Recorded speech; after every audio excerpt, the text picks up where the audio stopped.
નમસ્કાર મિત્રો, આજે હું તમને એક જીપ ફાઇલ એટલે કે રેર ફાઇલ જે છે એને વિશે હું તમને માહિતી આપું કે આપણી ડિજિટલ શાળા હોય કે ગમે તેની જે ફાઇલો શેરિંગ કરવામાં આવે છે તેને બહુ નાની KBMBમાં કરવા માટે અથવા તો તે મોબાઈલમાં ન ખુલે અથવા બગડી ન જાય એટલે માટે આપણે એને જીપ ફાઇલ કરીને આવી રીતે મોકલતા હોઈએ છીએ. એટલે તમને GR, રોજમેડ કે પરિણામની આવી ફાઇલો વોટ્સઅપ મારફતે તમારી શાળાની મોકલવામાં આવે છે. તો આને સૌથી પહેલાં આવી દેખાતી હશે અથવા તો આ જે ફાઇલ છે એને કદાચ તમારા PCની અંદર આવી રીતે પણ દેખાતી હોય, બરાબર. તો આ બંને છે એ જીપ ફાઇલ છે. તો જીપ ફાઇલ છે તો એને આપણે અનજીપ કઈ રીતે કરવી, કારણ કે જો આ જીપ ફાઇલ છે, દાખલા તરીકે રોજમેડની ફાઇલ છે, એને તમે આવી રીતે આમ ખોલશો તો અંદર એક્સેલ ફાઇલ તમને દેખાશે.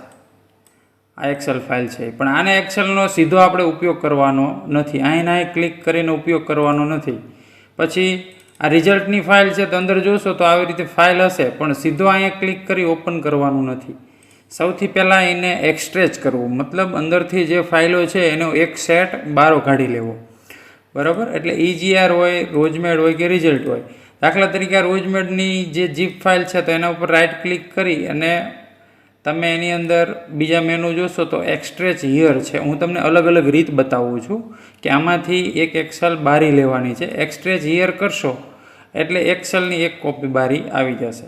હવે આ કોપી છે એને તમે કોઈ પણ જગ્યાએ લઈ જઈ અને કામ કરવાનું છે.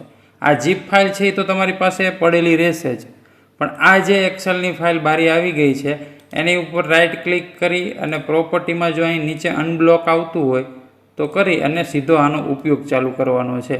દાખલા તરીકે આ જે છે એને આપણે અલગ અલગ વર્ષ પ્રમાણે બનાવી દીધી રોજમેડ. પછી બીજી જરૂર પડે છે, આનો ઉપયોગ થઈ ગયો, બીજી જરૂર પડે છે તો રાઇટ ક્લિક કરી ફરીથી પ્રોપર્ટીમાં રાઇટ ક્લિક કરી ઓપ્શનમાં જઈ અને એક્સટ્રેચ હિયર, અથવા તો એક્સટ્રેચ હિયર તમારામાં ન આવે તો તમે ડબલ ક્લિક કરો ને તમને જે એક્સેલ દેખાય તેને તમે આમ ખેંચી અને પણ આમ બહાર લાવી શકો છો, બરાબર. અત્યારે આપણી પાસે ઓલરેડી છે, એને હું ડિલીટ કરી દઉં અને તમે જુઓ આવી રીતે આમ ખેંચી અને પકડી માઉસથી આમ બહાર લાવી શકશો, બરાબર. એવી જ રીતે પછી તમે તમારી રીતે રોજમેડના જે ફોલ્ડર બનાવો તેની અંદર મૂકી શકો. આ રિઝલ્ટની ફાઇલ છે તો એને આપણે રાઇટ ક્લિક કરી અને એક્સટ્રેચ હિયર કરશો તો બધા ધોરણની ફાઇલો છે એ તમને બહાર મળી જશે, બરાબર છે. તો આ જે ફાઇલો બધી બહાર દેખાય છે તમને, અત્યારે હું એને ડિલીટ કરી દઉં છું. અથવા તો બીજી રીત મેં તમને કીધી એમ તમે આવી રીતે ડબલ ક્લિક કરો અને તમને એક્સેલની ફાઇલો બધી દેખાય તો તેને તમારે બધી સિલેક્ટ કરી અને આમ ખેંચીને પણ આમ બારી લાવી શકો છો, બરાબર. અને રિઝલ્ટની ફાઇલો છે એને તમને વિડીયોમાં આગળ આવશે કે ભાઈ STD3 કરી અને એમાં ત્રીજા ધોરણની ફાઇલ આમ મૂકવાની છે. પછી STD4 કરી અને એની અંદર ચોથા ધોરણની ફાઇલ મૂકવાની છે, બરાબર. 2007 એક્સેલ ઉપયોગ કરતા હોય તો ઇન્સ્ટોલ કરવાનું છે, આ ફોન્ટ છે એ ઇન્સ્ટોલ કરવાના છે. એટલે આવી રીતે ધોરણ વાઇઝ ફોલ્ડર બનાવી અને પછી રિઝલ્ટની ફાઇલનો ઉપયોગ કરવાનો છે. રોજમેડની ફાઇલનો ઉપયોગ કરતા હોય તો રોજમેડની અંદર પણ એવી જ રીતે તમે ઉપયોગ કરી શકો કે એજ્યુકેશનનું છે,